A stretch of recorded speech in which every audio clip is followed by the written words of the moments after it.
The walls are really closing in on Justin Trudeau. When he is now talking, being interviewed by anybody, he sounds more panicky, more incompetent than ever. So we're going to kick things off with that. And then we're going to take a look at a joint press release, I guess, by Chrystia Freeland and Liberal MP LeBlanc, and what they have to say in response to, they give a speech, well, and then reporters ask them a question. And then we're going to take a look at Pierre Poilievre, or Poilievre, depending which side of the coin you speak.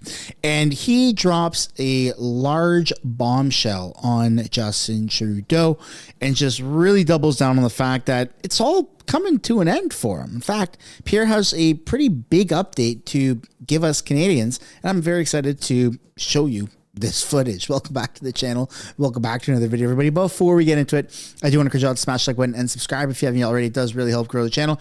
I am doing this intro after I've already filmed the video, so it's kind of weird. You're going to see me right now, obviously, with a trimmed down beard, and then in the footage, you're going to see me with the same shirt just earlier today when I had a bit of a bushier beard. So don't let that confuse you. Let's start things off with Justin Trudeau. Minister, last year when you came to the forum, we were backstage.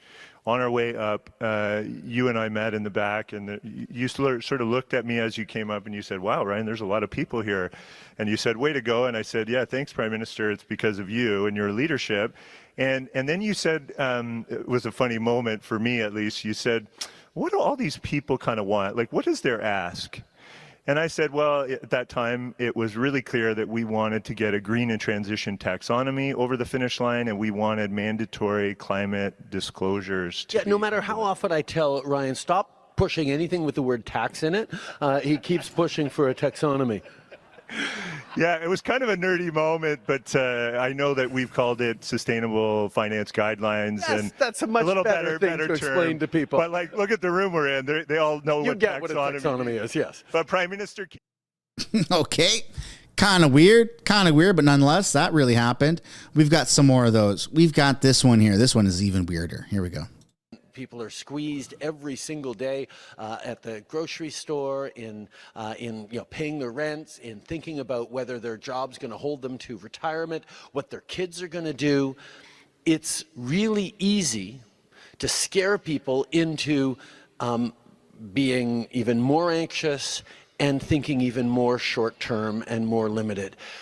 The challenge with that is the pressures we're facing are not going to go away. They're only going to get worse, particularly around climate change, which will worsen every other challenge we're facing, whether it's geopolitics, whether it's economic pressures, whether it's supply chains, whatever it is, migration challenges and the like.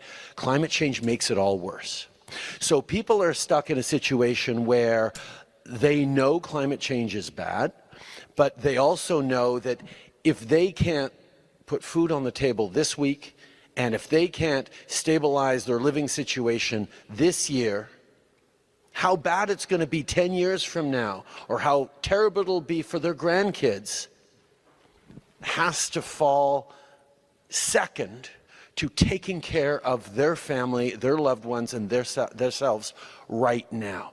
And that's where the old story that has been told for far too long, that there's somehow a choice to be made between either you invest in the economy and you take care of affordability and economy, or you take care of climate change, but you can't do both. You get a hit on one in order to do the other.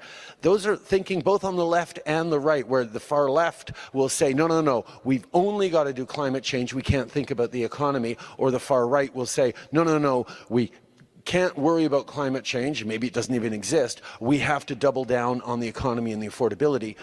Everyone in this room is in this room because you know, like most Canadians do, that you can't have a plan for economic growth and opportunity if you're not fighting climate change and caring for the environment at the same time, not in the medium and long term, and that's what governance matters. And you can't actually fight climate change unless you allow yourselves the economic tools to bring that fight to bear. And that's where making sure that it's not just about, oh, we have to stave off the worst effects of the extreme weather events that are going to hit 10 years from now, 20 years from now, therefore we have to spend now or it's going to cost us billions, which is absolutely true, trillions, which is absolutely true. It's framing it much more as fighting climate change right now, doing things responsible around the economy right now is going to help you right now, in your job right now, in your family finances right now, in how you feel right now about the future. And that's where this room and the economic solutions and the entrepreneurship and the innovation that so many people are driving right now is so important to be celebrating. So if we took a shot every time he said right now, I think that I would be very drunk right now. But also, Trudeau, I have no more fucks to give right now. I'm sorry.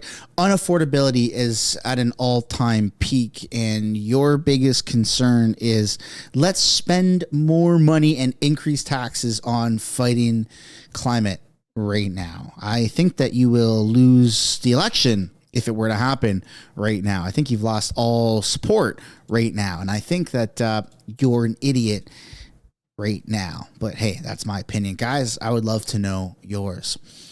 Let me know down in the comments what you guys think about that. I think that Trudeau's gone absolutely just loony. And I can't stand him personally. I can't stand him. I need a big break.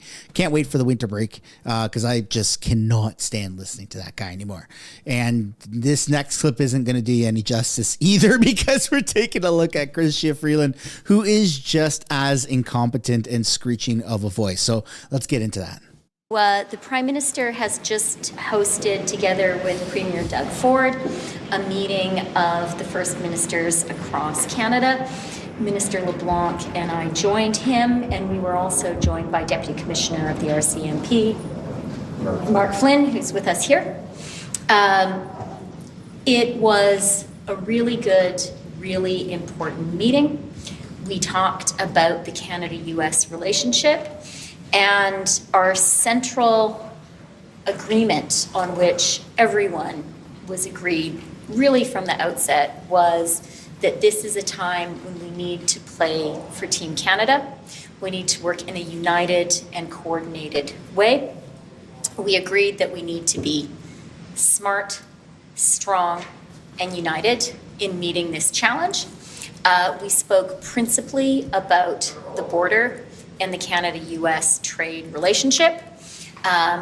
When it came to the economic relationship, we talked about the fact that trade between Canada and the United States is balanced and mutually beneficial, that Canada is the largest market for the United States by far, larger than China, Japan, the UK, and France combined. Many premiers talked about how important their provinces are for US exporters. And we also talked about how the United States depends on us for many essential products. In particular, we spoke about energy. We talked about how the US relies on Canadian oil, Canadian electricity, Canadian critical minerals and metals. Premier Canadian oil? I thought we didn't have any oil. I thought Canada didn't have any oil. I mean, I know we have oil in the ground, but what are you talking about? People rely on Canadian oil. Canada doesn't even rely on Canadian oil. We rely on Saudi oil. The clean, environmentally friendly, ethically mined Saudi oil. I thought that's what Canada believed in. But other countries rely on Canadian oil? What? That doesn't make any sense. Come on. Come on. No, that can't be true. Other countries rely on Canada oil, but Canada relies on clean, ethically mined Saudi oil. Oh, come on. Referred to how that dependency on Canadian energy is particularly important today at a time when AI is such an important force for the economy of the future, and AI is so power hungry. We also spoke about how Canada is so progressive. Canada is so progressive that we are investing in nuclear energy. We're investing in nuclear energy. And, okay, Canada's investing in nuclear energy. I need to go full screen for this. Hold on a second. This is a little difficult with my Justin Trudeau bought jacket, my $250 jacket. Canada's so ahead of the game that we're investing in nuclear energy. The Liberals are investing in nuclear energy. Thank goodness, right? Thank goodness they're investing in nuclear energy. But we're so progressive that we're investing in nuclear energy in the Indo-Pacific region. We're not investing in nuclear energy here in Canada. Why would we do that? Why would we do that? We allow people to poop on our beaches in Canada, but instead we go to the Congo and we help them not poop on their beaches in the Congo. We are investing in nuclear energy in the Indo-Pacific region, but not in Canada. Am I the only one that thinks that this government is just absolutely stupid? Can I not be gaslit for a second? Can people in the comments just remind me that none of this makes any sense? Because I feel a little crazy sometimes. Not because I'm wearing a $250 government provided or government bought with the GST tax credit winter jacket in my basement with my hood up when I absolutely don't need to do that. That's not why I feel crazy. I just feel like this government makes me feel crazy with the shit that they do and they say. Especially this chick. She makes me feel crazy the most. Now, Canada and the United States are aligned when it comes to China and China's unfair trade practices, China's intentional policy of overcapacity. We spoke a lot about the border. Minister LeBlanc will have more to say about that, but our shared view was that, of course, the United States has the absolute right to control who enters the United States, just as Canada has the absolute right to control who enters Canada. We agreed that illegal drugs, especially opioids, are a scourge for both of our countries and that we need to continue to work hard to ensure our border is safe and secure and to really crack down on illegal drugs. To a considerable extent on border security, we spoke to premiers about the security currently in place at the Canadian border. We believe that there is a circumstance where we can make additional investments to reassure Canadians that all of the measures necessary are in place and will continue to be in place. We have a lot of faith in the work done by Border Services officers, by the Royal Canadian Mounted Police. We appreciate the work of provincial police forces. The Prime Minister spoke to premiers about the important work of collaborating with law enforcement agencies. The Ontario Provincial Police, Sûreté de Québec, are valuable partners for the RCMP and work with them in ensuring that all of the measures are in place. And finally, we spoke about additional measures, additional investments that we can make in supporting the work of the RCMP, of Canadian Border Services Agency. Premiers spoke about their desire to collaborate with us on issues around border security, including some of the measures taken by Mark Miller on immigration, on tightening visa requirements for persons coming from Mexico, dealing with increasingly a number of cases involving fraudulent pretexts where people get a visa to come to Canada but ultimately are trying to enter the United States. We'll continue to tighten the screws on that process to make sure that we continue to have an immigration system and borders that in fact support the integrity and security that Canadians and Americans work on every day and have for decades. So it was a positive conversation, and we're going to continue to ensure that we work with premiers in the coming weeks to set a Team Canada approach in terms of border security, national security, and ensuring that the immigration system is orderly. Merci beaucoup. And now let's take a look at Pierre Poilievre and this update that he wants to deliver to Canadians. Here we go. Then we got Pierre Poilievre. Who, well, he had this to say this morning. Let's take a look. If the government needs to pass new spending to better secure its borders, would you support that? Why haven't they done it? They broke the border. Justin Trudeau broke the border. We didn't have these problems before Justin Trudeau. We didn't have Roxham Road before Justin Trudeau.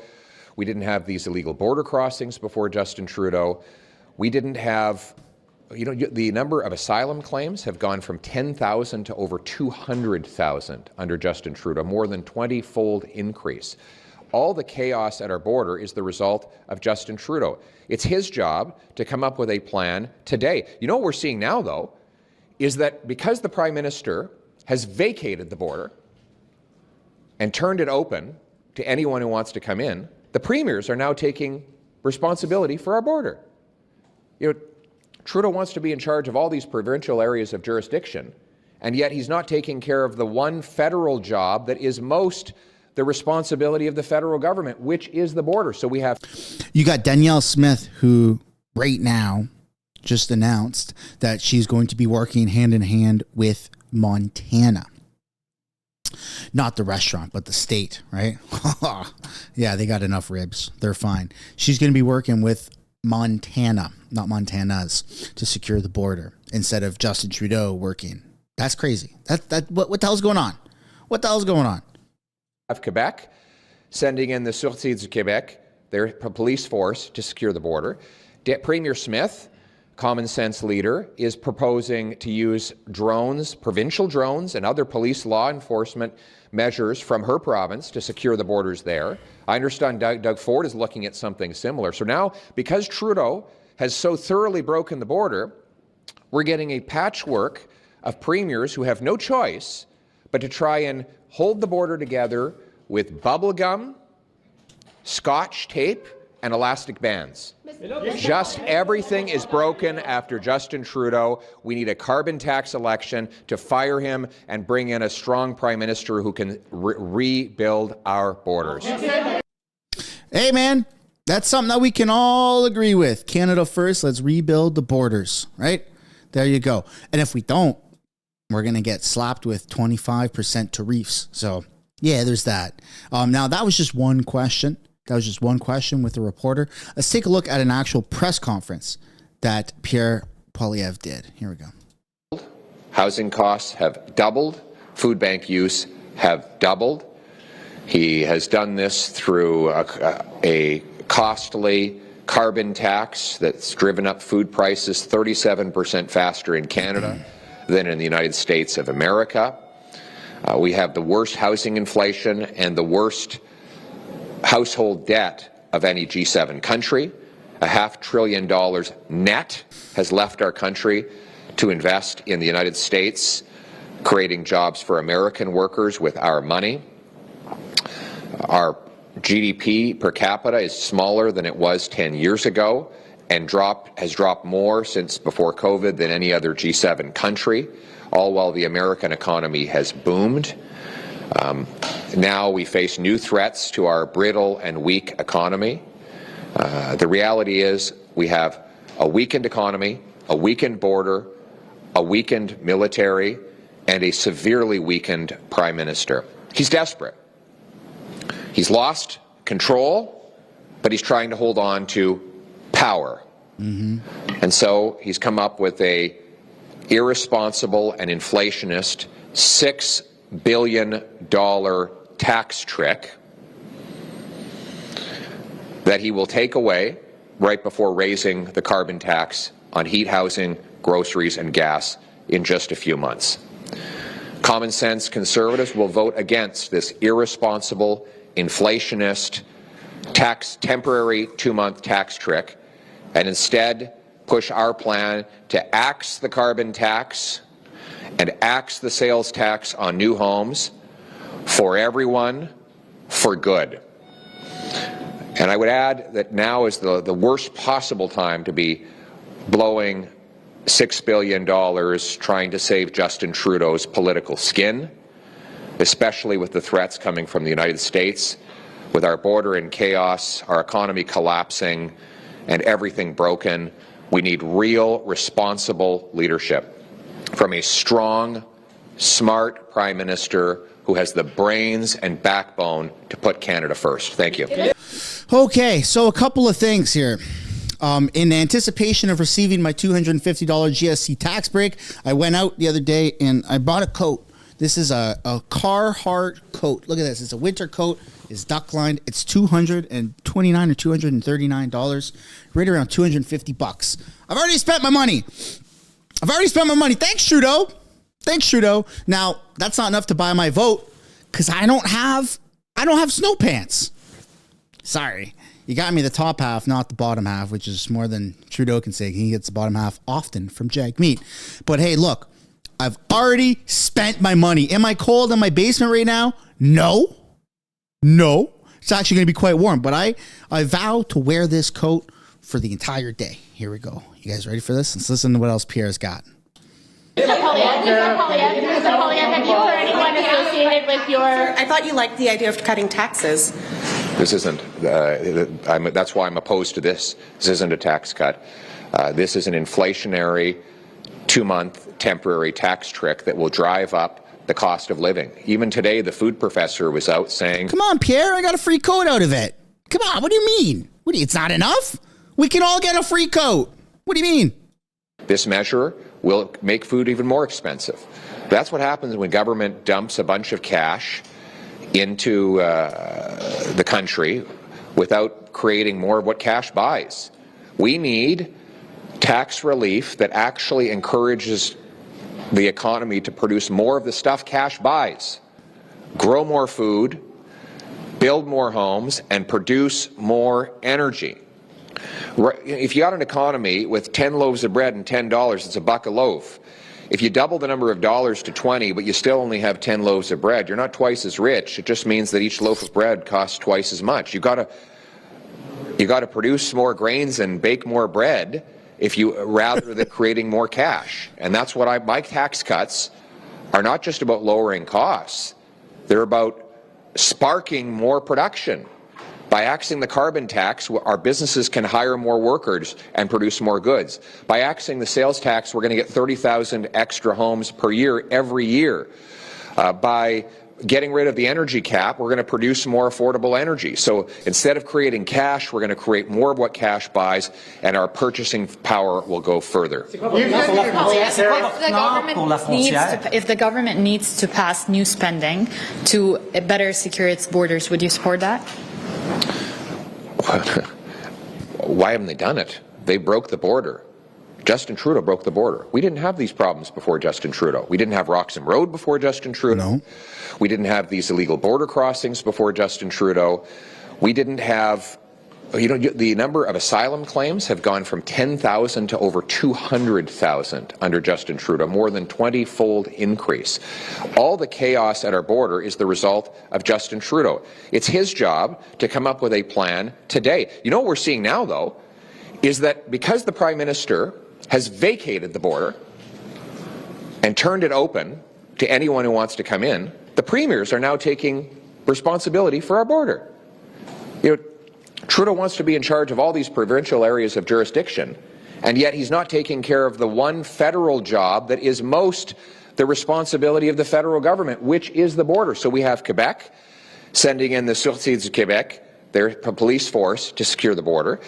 Premier Smith, common sense leader, is proposing to use drones, provincial drones, and other police law enforcement measures from her province to secure the borders there. I understand Doug Ford is looking at something similar. So now, because Trudeau has so thoroughly broken the border, we're getting a patchwork of premiers who have no choice but to try and you see the cop walking together with bubble gum, scotch tape, and elastic bands.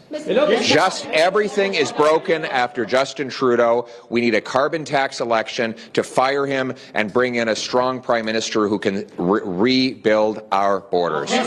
Pierre, what are you talking about, man? Look at this. I've never had a jacket purchased by a prime minister for me. And look, I know we didn't get the money yet, but essentially Trudeau bought me this jacket. All right. So I like it. It's nice, but that's not enough to buy my vote. I need pants with that too, because it's cold. I've already shoveled twice today. I've shoveled twice. So if somebody gets me pants, I might vote for them. But hey, man, come on, Pierre. Are you saying that this is all a scam? Are you saying that Justin Trudeau's tax plan is a scam? $250? Isn't that enough to pull us out of poverty? I don't even need home heating. I got a jacket. What are you talking about? What did Trudeau break? Oh, our morale, the system, Canada, immigration, our bank accounts, our hopes and dreams. He might be onto something. You know what? This is blood money jacket. This is blood money jacket. And I'm conflicted because I want the jacket. I like to wear this jacket. It's a winter jacket. But Trudeau bought it. Do I wear it? What do I do, guys? What do I do? I'm confused. Not as confused as Trudeau, but I'm still confused. Oui, en français. Merci. C'est vrai. Sur la frontière, monsieur. La français, pas ça. Non, non, non, non. C'est tout fini. Let's skip forward. La frontière. M. Trudeau a renforcé la frontière pour les gens renforcer. If invited, would you be willing to go to Mar-a-Lago before the next election to discuss these issues with Donald Trump? I have not been invited to that, so thank you. Ooh, should Pierre go to Mar-a-Lago? Should Pierre go to Mar-a-Lago and talk to Papa Trump? Would you guys like to see that? I'd like to see that. That would be pretty cool, man. Go talk to Papa Trump about what's going on. I'd be down for that. And that, ladies and gentlemen, is the end of the video. I hope you enjoyed it. If you did, make sure to drop a like and subscribe to the channel, and I'll see you in the next one. Bye for now.